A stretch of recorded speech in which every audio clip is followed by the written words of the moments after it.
जय हिंद दोस्तों, स्वागत करता हूं आपके अपने परिवार मैथ मुखिया पर। आज हम लोग रेलवे ग्रुप डी के मैथ का एक नया मॉक टेस्ट करेंगे।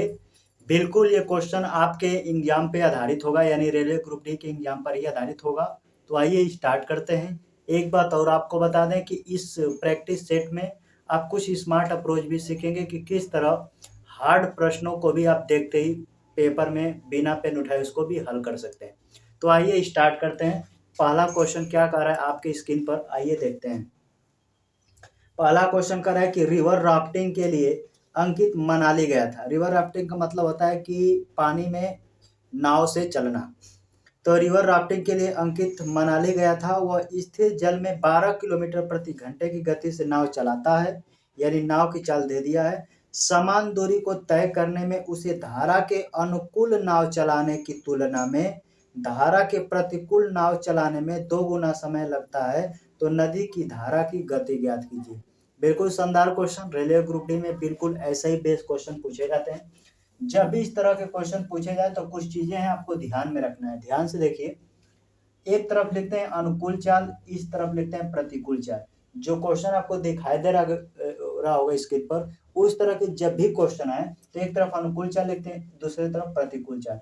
अनुकूल चाल का मतलब होता है कि नाव प्लस धारा दोनों की चाल को जोड़ देना। अनुकूल का मतलब होता है कि नाव की चाल प्लस धारा की चाल जोड़कर।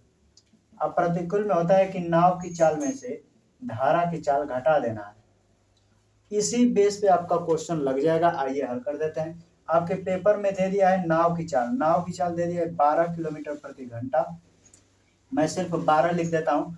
धारा की चाल पूछा है तो धारा की चाल को मान लेते हैं ए, यहाँ इक्वल है तो इक्वल। नाव की चाल दे दिया है 12, धारा की चाल पूछा है ए। एक बात और कहा है कि जब हम धारा के अनुकूल जा रहे हैं और प्रतिकूल जा रहे हैं तो अनुकूल की तुलना में प्रतिकूल 2 गुना ज्यादा समय लग रहा है। तो जितना गुना ज्यादा समय लगा अक्सर प्रतिकूल में ही जाने में लगेगा, तो इसमें आप 2 से गुणा कर दीजिएगा। तो इधर तो हो जाएगा 12 प्लस ए इक्वल में 2 का 12 में गुणा करेंगे तो 12 दुना के 24 माइनस 2a। हाई माइनस 2 को जब इधर लेके आएंगे इक्वल के तो प्लस माइनस में तो इधर प्लस हो जाएगा, यानी कि 1 और ये 2 हो जाएगा टोटल 3a। आइए देखिए 12 उधर जाके माइनस करेगा तो 12 24 में से 12 घटाएंगे तो होगा 12 और 3 से काट देंगे, ए का मान हो जाएगा 4। यानी ए क्या है तो ए धारा की चाल है। तो ए की चाल होगा 4 किलोमीटर प्रति घंटा। 4 किलोमीटर प्रति घंटा ये धारा की चाल पूछा था। धारा की चाल है 4 किलोमीटर प्रति घंटा। ऑप्शन देखेंगे तो ऑप्शन बी बिल्कुल करेक्ट आंसर होगा। ये प्रैक्टिस है इसीलिए मैं ऐसे क्वेश्चन करा रहा हूँ। अगर इस चैनल पे आप नए हैं तो प्लेलिस्ट बना होगा, वहाँ पे जाके नाव नदी बिल्कुल डिटेल से पढ़ाया गया है, वहाँ से कंसेप्ट को आप सीख सकते हैं। तो आइए बढ़ते हैं अगले तरफ।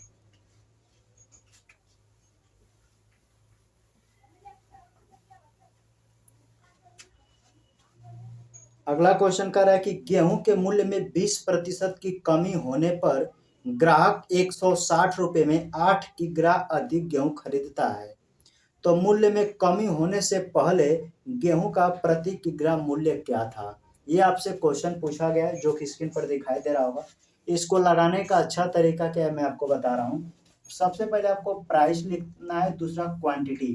क्वांटिटी का तात्पर्य कितना किलो, प्राइस का मतलब होता है कि आप समझ रहे हैं कैसे रुपया किलो हो गया। तो कह रहा है गेहूं के मूल्य में 20% की कमी हो गई। तो 20% का फ्रैक्शन वैल्यू देखिएगा तो होता है 1/5, यानी कि पहले 5 रुपया था तो अब घट के 4 हो गया। देखिए मार्केट का नियम होता है, दाम बढ़ता है लोग कम खरीदारी करते हैं, दाम गिरता है लोग ज्यादा खरीदारी करते हैं। हालांकि मार्केट के सभी वस्तुओं पे नियम फॉलो नहीं होता, लेकिन कुछ ज्यादातर ऐसी वस्तुएं जिस पे नियम फॉलो होता है। तो क्वांटिटी जो होता है इसका उल्टा हो जाता है, रिवर्स, यानी कि हम ऐसे लिखेंगे, यानी क्वांटिटी पहले 4 था अब 5 है, यानी फ्रैक्शन वैल्यू 5 से 4 हो गया, घट गया, इसका रिवर्स क्वांटिटी हो जाएगा। बस इसी से क्वेश्चन बना लीजिए। क्वेश्चन कर रहा है कि 160 रुपए में 8 किग्रा अधिक गेहूं खरीद पाता था। अब आपको देखिए 4 केजी से 5 केजी, सिर्फ 1 केजी रेशियो में, अनुपात में सिर्फ 1 केजी अधिक मिल रहा है। वो कह रहा नहीं 8 केजी अधिक मिल रहा है, यानी 1 का मान 8 है तो 8 में इसका गुणा करेंगे तो 8 चौके 32, 8 पचे 40, यानी कि हमको ये पता चल गया कि पहले हमको 32 केजी मिलता था, लेकिन 20% घटने की वजह से अब मुझे 40 केजी मिल रहा है। कितने में? तो वही 160 रुपये में जो क्वेश्चन में दिया है। तो क्वेश्चन कह रहा है कि दाम घटने से पहले उसका गेहूं का प्रति किग्रा दाम कितना था, तो बता दीजिए। 160 रुपया मार्केट में लेकर जाते थे, आपको 32 किलो मिलता था, तो प्रति केजी दाम कितना था? काट दीजिए, 32 पचे 160, यानी 5 रुपये प्रति किग्रा रहा होगा, जो कि ऑप्शन देखेंगे तो ऑप्शन नंबर बी बिल्कुल करेक्ट आंसर होगा। ऑप्शन नंबर बी में दिया है। तो उम्मीद करते हैं ये भी आपको समझ में आया होगा। ये बहुत ज्यादा चर्चित क्वेश्चन है, सो इसको बनाकर ही पेपर में जाएं। आइए देखते हैं अगला प्रश्न।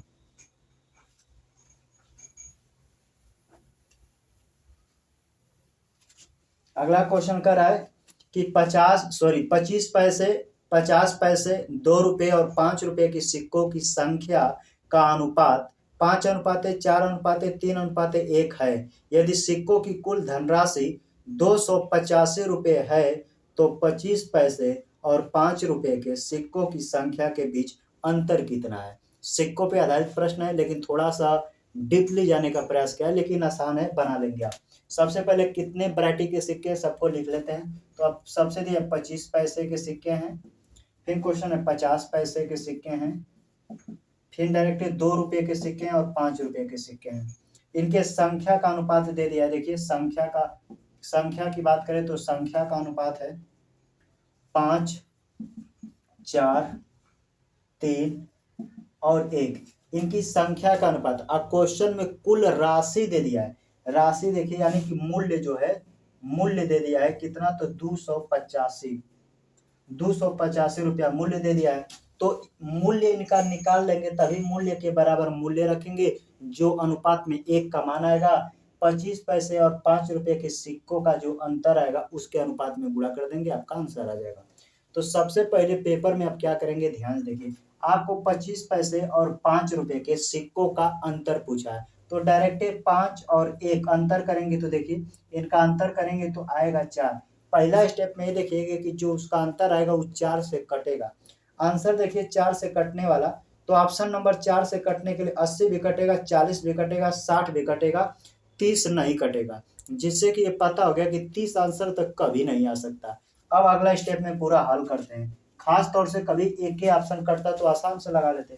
अब इनका मूल्य में कन्वर्ट कर लीजिए, कितना मूल्य होगा। 25 पैसे के सिक्के हैं, लेकिन आपके पास 5 गो सिक्के हैं, तो कितना गुणा कर दीजिए। 25 पचे 125, 1 रुपया 25 पैसा। 25 चौके 50 चौके 200, यानी 2 रुपये। 2 3 6 रुपये, 5 एकम 5। टोटल पैसों को जुड़ेगा तो 6 5 11, 2 13, 1 14, यानी 14 रुपया 25 पैसा। हमारे हिसाब से सभी को जोड़े तो 14 रुपया 25 पैसा, ये बता रहा नहीं 285 रुपया, यानी इसके बराबर हम इसको लिख सकते हैं 285। ध्यान से देखिए ये कितने का मान है, अनुपात में 14.25 का मान है। 2 स्थान से 10 हटाइए, डबल जीरो बढ़ा लीजिए। गुणे में आपसे पूछा है क्वेश्चन में कि 5 रुपया और 25 पैसे के सिक्कों के बीच का अंतर, तो यही अंतर देख लीजिए। 25 पैसे का सिक्का का अनुपात है 5 और 5 रुपये का 1, तो 5 में से 1 जाएगा, अंतर हो जाएगा 4। कैलकुलेशन इसी को कर देंगे, आपका आंसर आ जाएगा। कैलकुलेशन थोड़ा हार्ड लग रहा है, लेकिन प्रयास करेंगे तो बन जाएगा। 5 से देखिए काटते हैं, 5 दूना के 10, 4 42, 5 8 40, और 2 बचा, 5 पचे 25। 5 से इसको काट लेते हैं, 5 पचे 25, 5 सते 35, ये डबल जीरो है। फिर 5 से काट देते हैं, 5 पचे 25, 3 बचा, 5 सते 35। 5 से इसको काटेंगे तो देखिए 5 1 कम 5, फिर 5 1 कम 5, 2 5 चौके 20, 140। अब ध्यान से देखिएगा, ऊपर बचा, मैं एक स्टेप और नीचे लिख देता हूं ताकि आपको समझ में आए। ये स्टेप बचा है, ऊपर बचा 140 गुणे 4, और नीचे सिर्फ बचा ये 57। इसी को काट देंगे, आपका आंसर 19 के पहाड़ा में पढ़ेंगे तो 19 छक्का 114, एक जीरो बचा है, 19 57। 3 से इसको काट देंगे, 60 को 20 बार में, 20 का 40 में गुणा करेंगे तो 20 चौके 80। अर्थात कह सकते हैं कि 25 पैसे और 5 पैसे को सिक्कों के बीच का जो अंतर आएगा उस 80 गो सिक्के का अंतर आएगा। ऑप्शन देखिएगा तो ऑप्शन ए में ही दिया है 80 सिक्के, तो ऑप्शन ए बिल्कुल करेक्ट आंसर होगा। ये आपको कैलकुलेशन थोड़ा हार्ड लग रहा होगा, लेकिन आप जैसे एक आध क्वेश्चन ऐसे प्रैक्टिस करेंगे सिक्कों पे आधारित, तो बिल्कुल आसान हो जाता है। देखते हैं अगला प्रश्न।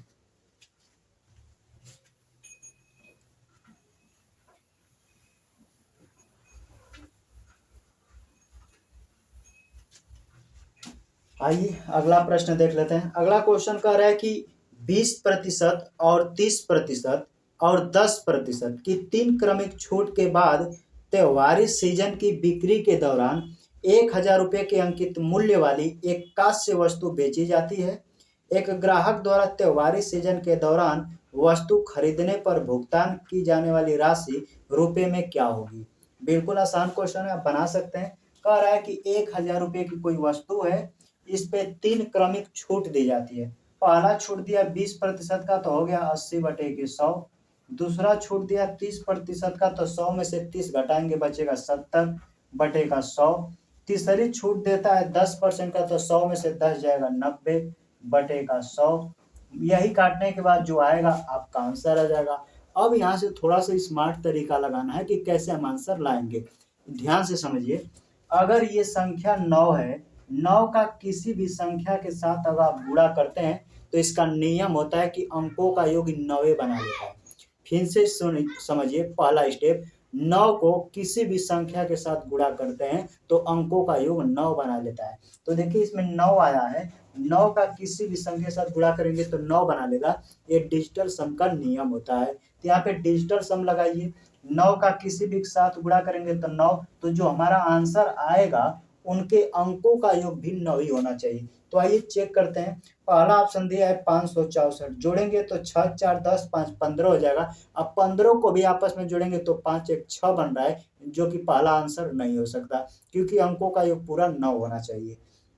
बी वाला ऑप्शन देखेंगे तो 9 जैसे बने तो 9 को छोड़ भी सकते हैं या 9 को जोड़ भी सकते हैं, उससे कोई फर्क नहीं पड़ता। तो 9 को छोड़ देंगे तो बी वाला ऑप्शन में 6 4 10 बन रहा है, जो कि इकाई अंक जोड़ेंगे तो 1 बनेगा, वो अभी ऑप्शन नहीं होगा। सी वाला देखेंगे तो 8 5 बन रहा है, यानी कि 508 है। तो 508 को जोड़ेगा तो 8 5 13, 13 को फिर आपस में जोड़ेगा तो 3 1 4 होगा, जो कि अभी ऑप्शन नहीं होगा। हमारा ऑप्शन वही होगा जो अंकों का योग सिर्फ 9 बनता हो। ऑप्शन नंबर डी देखिएगा तो दिया है 504। अब 504 को आपस में जोड़ेंगे तो 5 4 9 हो जाएगा, जो कि इस क्वेश्चन का आंसर होगा।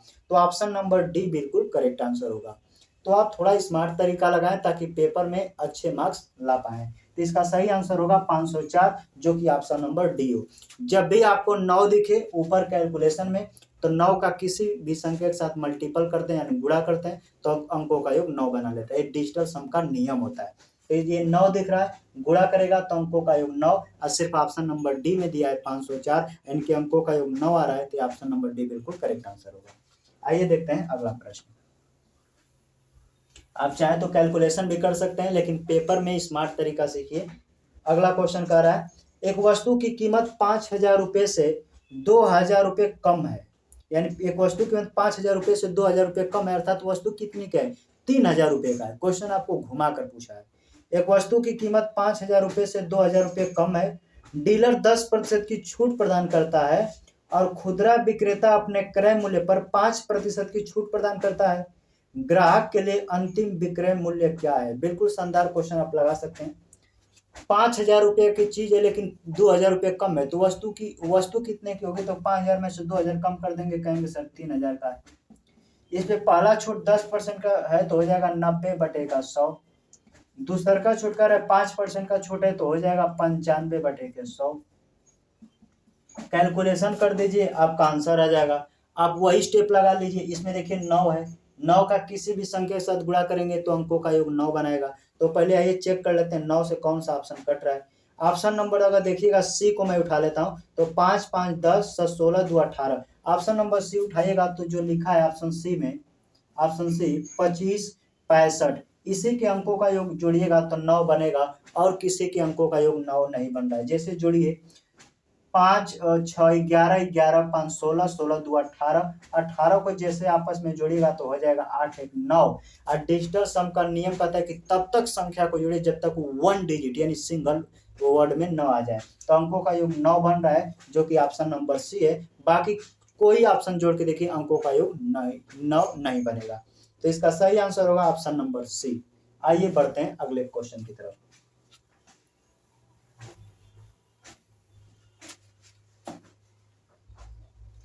अगला क्वेश्चन कह रहा है, एक महिला व्यापारी अंकित मूल्य पर 25% की छूट देती है, जिसके कारण उसे 13% की हानि होती है। यदि वह अंकित मूल्य पर 10% की छूट पर बेचती है तो उसे कितने प्रतिशत का लाभ या कितने प्रतिशत की हानि होगी। शानदार क्वेश्चन है, कई बार पूछा गया क्वेश्चन है। कंसेप्ट को समझिए, दोबारा ऐसा क्वेश्चन आएगा तो आप यूं ही बना देंगे। तो एक महिला व्यापारी अंकित मूल्य पर 25% की छूट देती है। छूट पे कोई वस्तु बेची जाती है तो उसको सेलिंग प्राइस बोलते हैं। इंग्लिश में एसपी लिख देते हैं, SP1। 25% की छूट देती है, यानी 100 रुपये का कोई चीज होगा, 25% छूट दी तो हमें दी कितना, तो कहेंगे सर 75%। जब इतने का चीज हमको दी, यानी 75% का चीज हमको दी, तो कह रहा है कि हमको 13% का नुकसान हो जाता है। तो 100 में से 13 घटाएंगे तो 87% का मान ये है। दूसर का अनुपात सेलिंग प्राइस 2 लिख लीजिएगा। पहला इतना, दूसर का कह रहा है कि यदि वो अंकित मूल्य पर 10% की छूट देती, यानी वही 10% का छूट देता, तो यानी कि 90, तब उसे कितने प्रतिशत का लाभ या हानि होता है, वही आपसे पूछा गया है। बिल्कुल आसान से बनाएंगे। कैसे, क्वेश्चन को ध्यान से देखिए, स्क्रीन पर जो दिया गया आप इसी मेथड से बनाइए, तुरंत बन जाता है। जो पहले कितना छूट दिया इसका रेशियो ले लीजिए। 15 से काटेंगे तो 15 पचे 75, 15 छका 90। अब देखिए 5 का वैल्यू इतना है तो 6 का वैल्यू पूछा है। अगर 100 से ऊपर जाएगा तो लाभ होता है, 100 से नीचे रहता है तो हानि होता है। तो 5 का ही क गुना है, तो इसमें 5 से भाग करेंगे तो कहेंगे 5 एकम 5, 3 37 हो गया, 5 सते 35 और 2 5 चौके 20। इस 5 से भाग करेंगे तो आएगा 17.4। इसी 6 का 17.4 का गुणा कर देंगे, जो मान आएगा वो जो आएगा, तो अगर 100 से बेसी आएगा तो लाभ है, 100 से नीचे आएगा तो हानि होगा। क्योंकि 5 का वैल्यू 87 है तो 6 का मान पूछा है, तो 6 चौके 24 को 4 हो जाएगा, 6 सते 42, 2 44 को 4 हासिल 4 हो जाएगा, 6 कम 6 4 10। एक स्थान पे दशमलव तो एक स्थान पे दशमलव लगा दीजिए। देखिए 104.4। कोई चीज अपने आप में 100% होता है, इस 100 से कितना अधिक है, तो कहेंगे सर इस 100 से 4.4% अधिक है, अर्थात 4.4% का क्या होगा, इसको लाभ होगा, जो कि प्रश्न का उत्तर होगा। आइए आंसर चेक करते हैं, तो ऑप्शन नंबर सी बिल्कुल करेक्ट आंसर होगा, क्योंकि सी में दिया है 4.4% का लाभ होगा। आइए फिर से समझा देते हैं। कोई वस्तु है, 25% की छूट पर जब बेचता है तो उसे 13% की हानि हो जाती है, ठीक है। यानी 75% का मान 87% के मान के बराबर है। उसी को कह रहा है कि अगर 10% की छूट देता है, यानी 100 का चीज 90 का जब देता है तो कितने परसेंट का लाभ या हानि होगा। इसको नीचे ऐसे अपान में रख के काट दीजिएगा। 100 से ऊपर आएगा तो लाभ, 100 के नीचे आएगा तो हानि होता है। तो उम्मीद करते हैं अभी आपको समझ में आया होगा। इंपॉर्टेंट क्वेश्चन है, कई बार पूछा गया है, इसीलिए इसको सेट में शामिल किया गया है। तो देखते हैं अगला प्रश्न।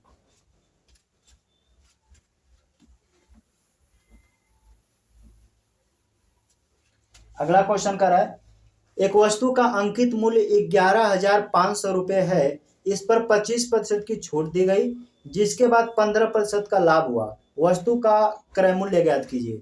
यह भी जब भी छूट देकर लाभ प्राप्त करता है तो क्वेश्चन ध्यान से समझिए, इसका फार्मूला एक होता है CP बराबर MRP, यानी MP लिख देते हैं, MRP समझिएगा। इक्वल में यहाँ होता है 100 माइनस छूट अपान 100 प्लस लाभ। ये बहुत ही इंपॉर्टेंट फार्मूला है, क्योंकि इसी फार्मूला से न जाने रेलवे ने कई हजार क्वेश्चन पूछ लिया है, तो ये बहुत इंपॉर्टेंट हो जाता है। इन्हीं चारों में से कोई 3 डाटा देगा, एगो डाटा आपसे पूछेगा। तो क्वेश्चन देखा, एक वस्तु का अंकित मूल्य दे दिया 11,500, यानी अंकित मूल्य इसको बोलते हैं। इसको अंकित मूल्य यानी कि MRP उसका जो उस पर अंकित लिखा गया, इसको लागत मूल्य या क्रय मूल्य बोलते हैं। तो अंकित मूल्य CP आपसे पूछा है, अंकित मूल्य दे दिया 11,500। अब क्वेश्चन में कह रहा है कि 25% की छूट दी गई, तो छूट CP के सामने लिखते हैं, तो 25% की छूट दिया तो 75। कितने का लाभ हुआ, MRP के सामने लिखते हैं, तो 15% का लाभ होता है, लिखिए 115। इसका मान इतना है तो इसका मान कितना होगा, यही आपसे बताना है। 15 का इसमें देखेंगे तो इसका 100 गुना है। ध्यान से देखिए, जो MRP का जितना अनुपात है वही इसका अनुपात होना चाहिए इक्वल में, वही इसका आंसर होगा। तो 115 का मान इतना, यानी इसका 100 गुना है, तो अब भी 75 का 100 गुना करेंगे, तो 75 का 100 में गुणा करेंगे तो CP आ जाएगा 7500। तो CP आपसे पूछा गया है क्वेश्चन में, तो वस्तु का क्रय मूल्य कितना होगा, तो 7500। ऑप्शन देखिएगा तो ऑप्शन बी बिल्कुल करेक्ट आंसर होगा। तो उम्मीद करते हैं यह भी आपको समझ में आएगा। एमआरपी का मान इतना है तो सीपी का मान देख लीजिए कितना गुना, वही आपका आंसर होगा। तो ऑप्शन नंबर बी बिल्कुल कितना 7500, ऑप्शन नंबर बी बिल्कुल करेक्ट आंसर होगा। आइए देखते हैं अगला क्वेश्चन।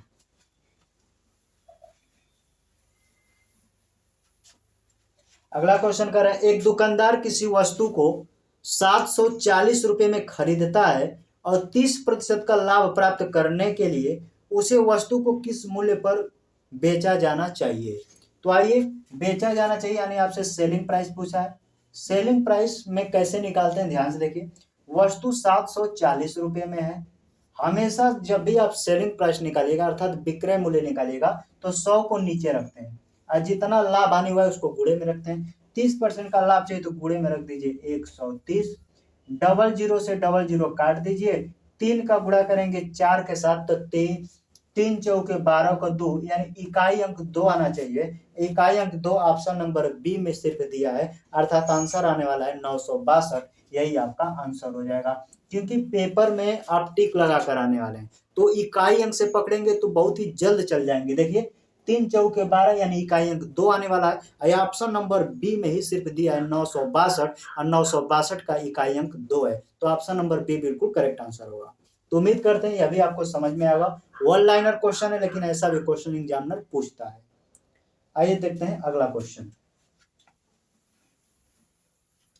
अगला क्वेश्चन कर रहा है, निम्न तालिका परीक्षा में भाग लेने वाले छात्रों के परिणाम दिखाती है, उत्तीर्ण छात्रों का प्रतिशत क्या होगा। जो नीचे सारे उसमें उत्तीर्ण छात्रों का प्रतिशत पूछा है, तो क्वेश्चन देखिए उत्तीर्ण लिखा है 150 यानी 150 लड़के उत्तीर्ण है कितने में, तो 150 जो उत्तीर्ण है और जो अनुत्तीर्ण है टोटल मिला, क्योंकि वही दोनों में तो मिलाकर पास हुए तो 150 में 100 जोड़ेगा तो 250, प्रतिशत में चेंज करना है तो 100 से गुणा कर दीजिए, 1 जीरो से 1 जीरो कैंसिल कर दीजिए, 25 से इसको काटिए 4 बार में, 15 का 4 में गुणा कर देंगे, 15 चौके 60 अर्थात 60% लड़के जो हैं उत्तीर्ण हुए हैं। ऑप्शन देखिएगा तो ऑप्शन बी बिल्कुल करेक्ट आंसर होगा, ऑप्शन बी में दिया गया है 60% बिल्कुल करेक्ट आंसर होगा। तो आइए देखते हैं अगला प्रश्न। अगला क्वेश्चन देखते हैं क्या कर रहा है आपसे। अगला क्वेश्चन कर रहा है, एक संख्या के 73% और उसी संख्या के 58% के बीच का अंतर 960 है, तो उस संख्या के 22% का मान क्या होगा। हम पूरे डिटेल से नहीं लगाने वाले हैं, आपको स्मार्ट तरीका बताएंगे कैसे आप आंसर निकालेंगे।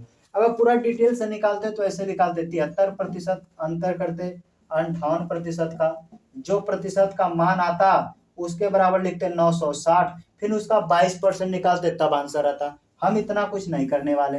अब डायरेक्ट आपको देखना है क्या आंसर आएगा, इससे नहीं डायरेक्ट ये देखिए उस संख्या का जो अंतिम में जो संख्या मिलेगा ना उसका अंतिम लाइन में लिखा है कि उस संख्या का 22% आपको चाहिए, उस संख्या का 22%। तो 22 को हम तोड़ लेते हैं 2 भागों में, यानी 22 से 2 गुणे 11। तो हम पहला स्टेप में ही देखते हैं कौन से ऐसी संख्या है जो 11 से कट जाता है, वही आपका आंसर होगा। क्योंकि जो संख्या आ रहा है उसी का 22% पूछा है, तो कहीं ना कहीं 22 का मल्टीपल होगा और जो 22 से कटेगा निश्चित है कोई 11 से भी कटेगा। तो आप 11 का मल्टीपल देखें चारों ऑप्शन में कौन सा 11 से कटता है, वही आपका आंसर होगा। आइए ऑप्शन पहला चेक करते हैं, तो 1408 11 की विभाज्यता का नियम आपको पता होगा, एक अंक छोड़ के लेते हैं तो 8 4 12 की 11, पहला वाला ऑप्शन कट रहा है, बी वाला ऑप्शन नहीं कट रहा है, सी वाला ऑप्शन 11 से नहीं कट रहा है, डी वाला ऑप्शन भी नहीं कट रहा है। तो इस क्वेश्चन का सही जवाब होगा 1408। ध्यान से देखिएगा 11 से काटेंगे 11 कम 11 3 30,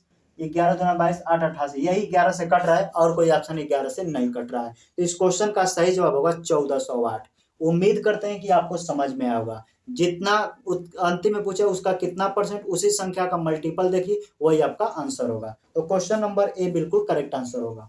बढ़ते हैं अगले क्वेश्चन की तरफ। अगला क्वेश्चन कर, यदि ए की आय बी की आय से 40% कम है तो ए की आय बी की आय का कितना प्रतिशत है। शानदार क्वेश्चन है, रेशियो बनाकर ज्यादातर हल कीजिए। ए की आय बी की आय से 40% कम है, यानी बी अगर 100 है तो 40% कम है यानी 60।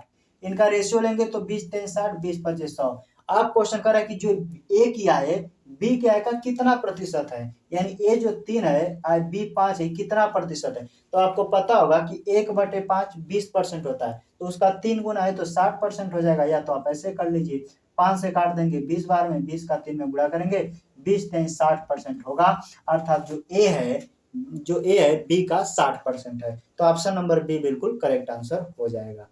आइए बढ़ते हैं अगले क्वेश्चन की तरफ।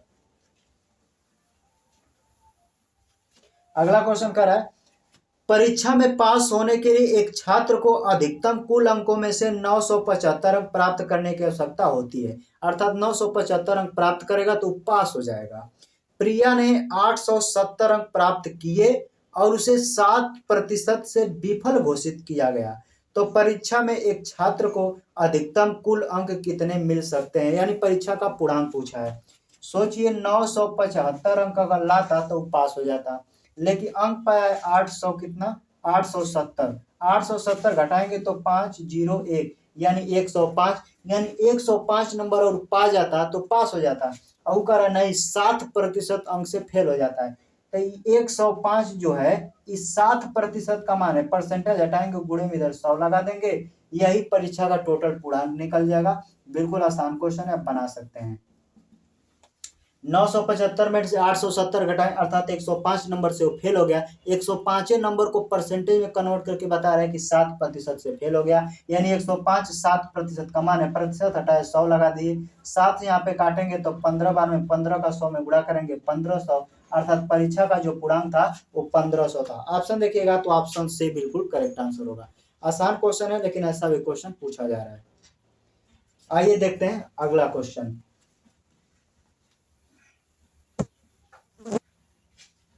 अगला क्वेश्चन कर रहा है, रमेश द्वारा प्राप्त कुल अंकों का अनुमानित प्रतिशत ज्ञात कीजिए जिसने 3 परीक्षाओं में क्रमशः 100, 130 और 150 अधिकतम अंकों के साथ 50%, 60% और 70% अंक प्राप्त किए हैं। तो अनुमानित का मतलब होता है कि एवरेज, यानी इसका औसत बताना है, वही आपका आंसर होगा। यह भी बहुत ही चर्चित क्वेश्चन है, कई बार पूछा गया है। तो सबसे पहले लिख लेते हैं इनकी अंकों का अनुमानित, पहले 100 है, फिर है 130, फिर दिया 150, कितने कितने प्रतिशत अंक, कितने परसेंट अंक पाते हैं, तो ये 50% पाते हैं, दूसर का दिया है 60% और तीसर का दिया है 70%। जब भी इस तरह के प्रश्न आए तो टोटल औसत कैसे निकालते हैं ध्यान से देखिए। आप जो ऊपर इनके अंक दिए इनका आप रेशियो बना लीजिए, 1 0 1 0 1 0 से काट लीजिए, 10 13 जोड़ेंगे 23, 15 जोड़ेंगे 38, यानी टोटल हो गया 38। इनके अंकों का टोटल जोड़िए तो 38 हो गया। आपसे औसत पूछा है कैसे निकालेंगे, ध्यान से देखिए। इसमें सबसे छोटा डाटा बताइए कौन है, कहेंगे 50। 50 से तुलना कीजिए, 50 से कितना अधिक है 10, 10 अधिक है कितने लोग पे 13, तो 10 का 13 में गुणा करेंगे 13 दाम 130 प्लस। अब 50 से तुलना कीजिए 70, तो कितना अधिक है 20 अधिक है, 20 का 15 में गुणा करेंगे तो आ जाएगा 300, बटे में भाग कितना देना है इनकी टोटल संख्या से 38, 38 से भाग कर देना है, जितना मान आएगा जिससे तुलना कर रहे थे उसी में आपको जोड़ देना है, आपका आंसर आ जाएगा। बस इसी में जोड़ देना, आपका आंसर आ जाएगा। 300 में 130 जोड़ेंगे तो आएगा 430, 300 में 430 बटे 38 है, 2 से इसको काटिएगा तो आएगा 215 बटे की हो जाएगा 38 का आधा 19 हो जाएगा। 19 से आप भाग कर दीजिएगा तो आएगा देखिए 19 एक कम 19, 2 बचा 25 हो गया, 19 एक कम 19, फिर उसके बाद दशमलव लगाएंगे तो दशमलव लगाने के बाद 19 57 3 बार जाएगा, यानी कि 215 में जब 19 से भाग देंगे ना तो 11.3 के बाद और भी जाएगा, तो इतना ही रोक दीजिए, आपका आंसर आ जाएगा। 50 में जैसे इतना जोड़ेंगे ना तो 50 में 11 जोड़ेंगे आएगा 61.3 के समथिंग कुछ आएगा। जो ऑप्शन 61 से स्टार्ट होगा वही आपका आंसर होगा। ऑप्शन देखेंगे तो ऑप्शन ए बिल्कुल करेक्ट आंसर होगा, क्योंकि ऑप्शन ए में दिया है 61.32 यानी 61.32, यही आपका प्रश्न का उत्तर होगा जो कि ऑप्शन नंबर ए में दिया गया है। तो यह भी बहुत चर्चित कॉन्सेप्ट है, कई बार इस पे क्वेश्चन बनते हैं। रेलवे ग्रुप डी में अगर श्योर सिलेक्शन चाहते हैं कि मेरा सिलेक्शन आपकी हो जाए तो कुछ ऐसे कंसेप्ट हैं कि आपको आना ही चाहिए, जैसे ये वाला कंसेप्ट आपको आना चाहिए। आइए बढ़ते हैं अगले क्वेश्चन की तरफ।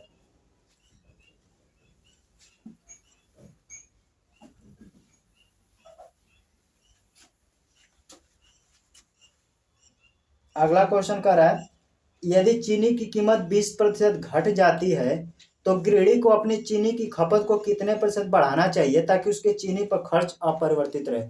यह भी बहुत बार क्वेश्चन पूछता है, जब कमी देगा तो वृद्धि पूछेगा, वृद्धि देगा तो कमी। इसमें 20% घट गया इसलिए वृद्धि पूछा है। तो 20% घट गया है तो 20% का फ्रैक्शन वैल्यू होता है 1/5। ऊपर 1 है तो जस का तस लिखे 1 गुणे 100 लिख दीजिएगा। अगर कमी रहेगा तो 5 में से 1 कम कर दीजिएगा 4, और 4 से भाग करेंगे तो 25% आ जाएगा। प्रतिशत के बाद अगर कमी रहेगा, जैसे देखा 20% की कमी है तो फ्रैक्शन वैल्यू ऊपर जितना मन रहेगा उतना रखिएगा, गुणे 100। कमी है तो 5 में से घटाकर 4। अगर वृद्धि रहता तो 5 में 1 जोड़ के 6 से भाग करते आपका आंसर आ जाता। तो उम्मीद करते हैं जो क्वेश्चन दिखाया जा रहा हो आप इसी पैटर्न से बनाइए, तुरंत आंसर निकल के चला आता है। आइए देखते हैं अगला प्रश्न। अगला क्वेश्चन कह रहा है एक वस्तु पर कर 20% घटा दिया जाता है और उसकी खपत 15% बढ़ा दी गई, तो कर राजस्व पर इसका क्या प्रभाव पड़ेगा। इसको ए बी रूल से लगा सकते हैं, अनुपात बनाकर लगा सकते हैं, लेकिन सबसे बेस्ट तरीका बताता हूँ, प्लस माइनस का कोई झोल नहीं, आप डायरेक्ट आंसर निकाल सकते हैं। मान लेते हैं कि 100 अपने आप में पहले 100% रहा होगा, अब इक्वल में लिखना है। पहले 20% घट जाता है तो 100 में से 20 कम करेंगे तो आएगा 80।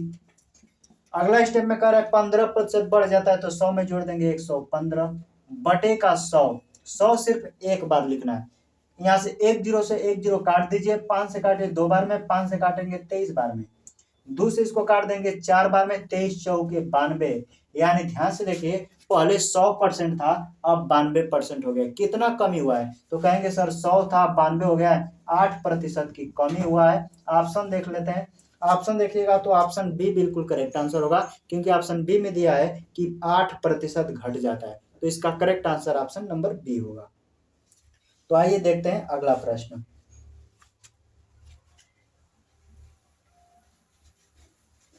अगला क्वेश्चन कर रहा है जब एक पत्रिका का मूल्य 10% घटाया गया तो उसकी बिक्री में 30% की वृद्धि हुई, कुल राजस्व बताइए। रेलवे ग्रुप डी का क्वेश्चन है, इसका आंसर आप खुद कमेंट बॉक्स में देंगे कि इसका आंसर क्या आएगा। बिल्कुल आसान है, मैं सजा देता हूँ, अब बना लीजिएगा। पहले मानिएगा 100% है, वो चीज कोई भी चीज अपने आप में 100%, पहले 10% घट गया तो 90। फिर क्वेश्चन कर रहा है कि 30% वृद्धि हो जाता है तो 130 बटे का 100। कैलकुलेशन करके अंतर करके बताइए इसका आंसर क्या आएगा। ऑप्शन ए बी सी दिया है, 20% की कमी, 17% की वृद्धि, 19% की कमी और 19% की वृद्धि। तो इसका आंसर आप कमेंट में कमेंट करेंगे। आइए देखते हैं अगला क्वेश्चन। इसका क्वेश्चन का आंसर आएगा 17% की वृद्धि, लेकिन सही आंसर आप सॉल्व करके ही भेजें। आइए अगला क्वेश्चन देख लेते हैं। कह रहा है 1988 में एक शहर की जनसंख्या 50,000 थी। एक वर्ष में यानी 1989 तक यह 25% बढ़ी। अगले वर्ष 1990 में यह 30% घट गई। फिर अगले वर्ष 1991 में इसमें 40% की वृद्धि हुई। 1991 के अंत में जनसंख्या कितनी होगी। शानदार क्वेश्चन है, कठिन बनाया गया लेकिन उतना कठिन है नहीं, आप बना सकते हैं। पहले 50,000 जनसंख्या थी, 50,000 लिख लीजिए। पहले वर्ष का रहा है 25% बढ़ी तो 100 में 25 जोड़ दीजिएगा तो होगा 125 बटे के 100। अगला स्टेप में कह रहा है 30% घट गई तो 100 में से 30 कम करेंगे 70 बटे के 100। अगला स्टेप कह रहा है कि 40% वृद्धि होगा तो 140 बटे का 100। बाकी आपका आंसर आ जाएगा, वही आपका आंसर होगा। हम कैलकुलेशन नहीं करने वाले। जब भी कैलकुलेशन हार्ड हो तो आप उसमें डिजिटल सम लगा सकते हैं। डिजिटल सम का मतलब होता है अंकों का योग। अंकों का योग जो है यहाँ पे 5 है तो 5 लिखिए, गुणा है तो गुणा। डिजिटल सम लगा रहे हैं, ध्यान से देखिए, जोड़िए 5 2 7 1 8, यहाँ पे 8 हो गया। यहाँ पे अंकों का योग जोड़ेंगे तो 7 हो जाएगा। यहाँ पे अंकों का योग जोड़ेंगे तो 4 1 5 हो जाएगा। आप देखिए 5 का 5 में गुणा करेंगे 5 पचे 25, 25 का 8 में गुणा करेंगे 200 और 200 के अंकों को जोड़ेंगे तो सिर्फ 2 होगा। गुणे है 7 बचा है 7, गुणा करेंगे 2 सत्ते 14 और 14 को आपस में जोड़ेंगे तो 4 1 5। यानी हमारा आंसर वही आएगा जिसके अंकों का योग 5 हो, जिसके अंकों का योग 5 हो। अंकों का योग जिसका 5 होगा वही हमारा आंसर होगा। आइए चेक करते हैं पहला वाला ऑप्शन। सभी अंकों को जोड़िए ऑप्शन ए में, 5 4 9 यानी कैंसल, 6 बचा तो 6 जिसका अंकों का योग बनेगा आंसर होगा नहीं। ऑप्शन बी में चेक कर लेते हैं। 5 2 7 1 8 6 14, 14 को आपस में जोड़ेंगे 4 1 5, यही बिल्कुल करेक्ट आंसर होगा। ऑप्शन नंबर बी में दिया है 61 250, इनके अंकों का योग 5 आ जा रहा है, जो कि ऑप्शन नंबर बी बिल्कुल करेक्ट आंसर होगा। बाकी कोई भी ऑप्शन चेक करके देखिए, डिजिटल सम 5 नहीं बनेगा। तो उम्मीद करते हैं कैलकुलेशन जब भी हार्ड हो तो आप डीएस लगाइए, तुरंत आंसर निकल जाता है। आइए देखते हैं अगला क्वेश्चन।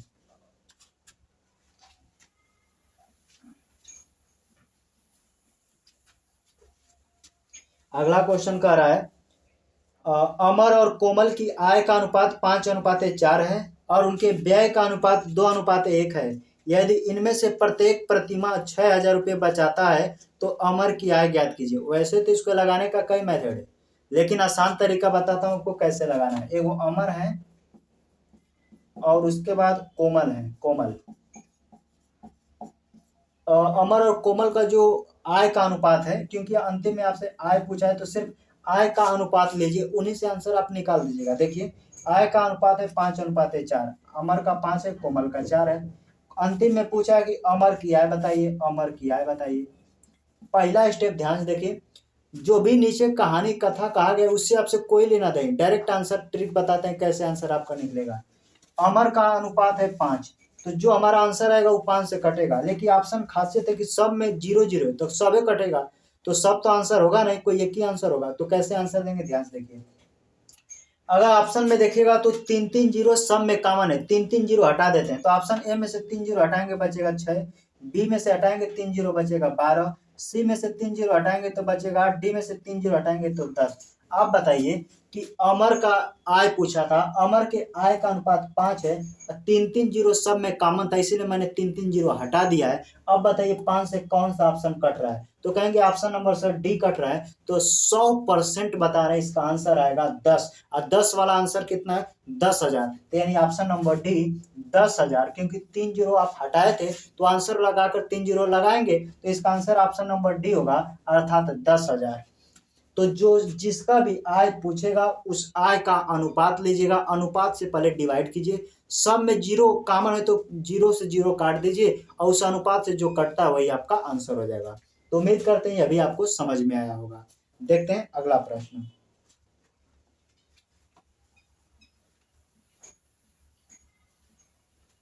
अगला क्वेश्चन कह रहा है यदि 162 अनुपाते y समानुपाते y अनुपाते 128 है तो y का धनात्मक मान क्या होगा, यानी कि माइनस में नहीं लेना, धनात्मक मान लेना। शानदार क्वेश्चन है, वैसे क्वेश्चन में कुछ है नहीं लेकिन पूछा जाता है ऐसा ही क्वेश्चन। ये क्वेश्चन है तो y का मान आपसे पूछा है। एक्चुअली में देखिएगा तो अंदर का अंदर के साथ गुणा होता है, बाहर के साथ गुणा होता है, तो अंदर का अंदर के गुणा होगा तो हो जाएगा y², इसका आपस में गुणा करेंगे तो होगा 162 गुणे 128। जब हमें y का मान निकालना है तो जब स्क्वायर हटाएंगे ना तो ये अंडर रूट में हो जाएगा। अब आपको पूरा गुणा भाग नहीं करना, स्मार्ट तरीका बताते हैं कैसे आंसर निकालिएगा। अंडर रूट कीजिए, इकाई अंक का गुणा कीजिए, 8 का 2 में गुणा करेंगे, 8 दूना के 16 को 6। अब जानिएगा कि जब भी जो भी संख्या आएगा इसमें वो किसी न किसी संख्या का वर्ग होगा, उस संख्या का वर्ग होगा जिसका इकाई अंक 6 है। तो ऑप्शन चेक कर लीजिए कि किसका वर्ग करेंगे तो इकाई अंक 6 आएगा, क्योंकि 8 का 2 में गुणा करते हैं तो 8 दूना के 16, इकाई अंक 6 आता है। आइए ऑप्शन चेक कर लेते हैं, क्या 142 में इकाई अंक 2 आता है, 2 का वर्ग कीजिएगा तो अंतिम में 6 आएगा, कहेंगे कदापि नहीं सर, ए वाला ऑप्शन तो हो ही नहीं सकता। ऑप्शन बी लिखते हैं 144, 144 का इकाई अंक 4 है, 4 का वर्ग करेंगे तो 4 चौके 16, इकाई अंक 6 आ रहा है। तो ऑप्शन नंबर जो इसका करेक्ट आंसर होगा ये होगा 144, 144 ही बिल्कुल करेक्ट आंसर होगा। आप कोई भी ऑप्शन रख के चेक कर सकते हैं, इकाई अंक 6 नहीं आएगा, सिर्फ बी में ही आएगा जो कि 144 दिया है। तो क्वेश्चन का सही जवाब होगा 144। तो उम्मीद करते हैं अभी आपको समझ में आया होगा। देखते हैं अगला प्रश्न। अगला क्वेश्चन कर रहा है 8 + 3 कड़ी में 3 और 16 - 6 कड़ी में 3 के बीच मध्य अनुपाती क्या होगा। मध्य अनुपाती अनुपात समानुपात का क्वेश्चन है, जब भी पूछे तो अंडर रूट में a इंटू बी हो जाता है, यह इसका क्वेश्चन होता है, इसी को हम मध्य अनुपाती बोलते हैं। कई बार पूछा गया है, इसमें कुछ डाटा आपको स्क्रीन पर दिखाया, थोड़ा उटपटांग डाटा है लेकिन आप आसानी से बना सकते हैं। ए का मान मान लेते हैं, दे दिया है 8 + 3 कड़ी में 3, और दूसर का मान दे दिया है 16 - 6 कड़ी में 3। वही तरीका है, लगा लीजिए, आपका आंसर आ जाएगा। पहला स्टेप है तो लिख लीजिए 8 + 3 कड़ी में 3। दूसर का स्टेप ये है, तो ध्यान से देखिए, इसका ये डबल है, तो 2 इसमें जैसे कॉमन हम ले लेते हैं, तो 2 से जब भी कॉमन ले लेते हैं तो सब में भाग होता है। तो 2 इसमें कॉमन ले लिए तो 2 से में भाग करेंगे तो 2 × 8 = 16, इसमें भाग करेंगे तो 3 √3। अब ध्यान से देखिएगा, तो एक कड़ी में a + b है, दूसरका में a - b है। 2 तो पहले से, तो 2 को हम यहाँ पे न रख के 2 को हम यहाँ पे रख देते हैं कि 2 भैया तुम यहाँ पे चले आओ, इससे कोई दिक्कत नहीं होगा। अब देखिए क्या करते हैं अगला स्टेप में, एक ब्रैकेट में a + b, दूसरका में a - b। अगर ध्यान से देखेंगे तो फार्मूला बनता है, ये 2 तो रहबे करेगा, a² - b² का ये फार्मूला बनता है, सॉरी, a² - b² का ये फार्मूला बन जाता है। इसी पर लगा दीजिए, आपका आंसर हो जाएगा। 2 रहेगा गुणे में a² का मतलब 8 × 64 हो जाएगा, माइनस तो माइनस, b का मतलब किसका 3 √3 का जब आप वर्ग करते हैं तो 3 का वर्ग तो हो जाता है 9, इसका वर्ग करेंगे तो वर्ग से ये कड़ी कट जाता है, बचता है 3, यानी 9 × 3 = 27 आने वाला है, 27। 64 में से 27 घटाएंगे तो बचेगा 37, और यहाँ पे 2 है, 37 का डबल करेंगे तो अंडर रूट में आएगा 74, जो कि आपके प्रश्न का उत्तर होगा। इसको कई स्टेप में तोड़ के लेके गए, इसलिए आपको बहुत लॉन्ग दिख रहा होगा कि इतना बड़ा क्वेश्चन कैसे करेंगे। ऐसा नहीं कि बहुत बड़ा है, अब इसको चाहे तो 1-2 लाइन में भी हल कर सकते हैं। आपको एक्सप्लेन करने के लिए हमने इतना बताया, तो सही क्वेश्चन होगा 74। ऑप्शन देखिएगा तो ऑप्शन सी बिल्कुल करेक्ट आंसर हो जाएगा। आइए देखते हैं अगला प्रश्न।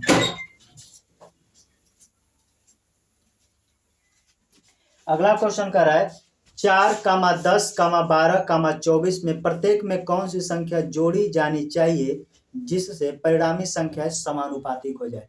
यह भी क्वेश्चन कई बार पूछा गया है, यानी कि 4, 10, 12, 24, इसमें हम क्या जोड़ दें कि संख्याएं समानुपात में हो जाएं। तो दोनों का पेयर बना लीजिए, दो दो संख्या का। इनका देखिए अंतर लीजिए, 10 में से 4 जाएगा 6, 24 में से 12 जाएगा 12। आप जो अंतर ले हैं उनका आप काट कर छोटा अनुपात भी बना सकते हैं। 6 से काटेंगे 6 कम 6, 6 से काटेंगे 6 दूना के 12। अब क्या करते हैं, इस पहले वाला का इस पहले वाले के साथ गुणा करते हैं, इस पहले वाला का इस पहले वाले के साथ गुणा करते हैं। तो गुणा करेंगे, 1 का 12 के साथ गुणा करेंगे तो 12, हमेशा अंतर करना है। 2 का 4 में गुणा करेंगे तो 2 चौके 8। अंतिम स्टेप क्या करना है कि जो अनुपात लिए थे उन्हीं के अंतर से भाग कर देना है। तो 2 में से 1 जाएगा, बचेगा 1, 12 में से 8 जाएगा 4, 4 में 1 से भाग देंगे, कोई चीज नहीं, अर्थात 4। अर्थात जो संख्या दिया गया है उसमें हम 4 जोड़ते हैं तो ये संख्याएं समानुपातिक हो जाएंगी। तो उम्मीद करते हैं आज का क्लास आपको अच्छा लगा होगा। अगर इस चैनल पर नए हैं तो वीडियो को सब्सक्राइब कर लीजिए। मिलते हैं नेक्स्ट वीडियो में।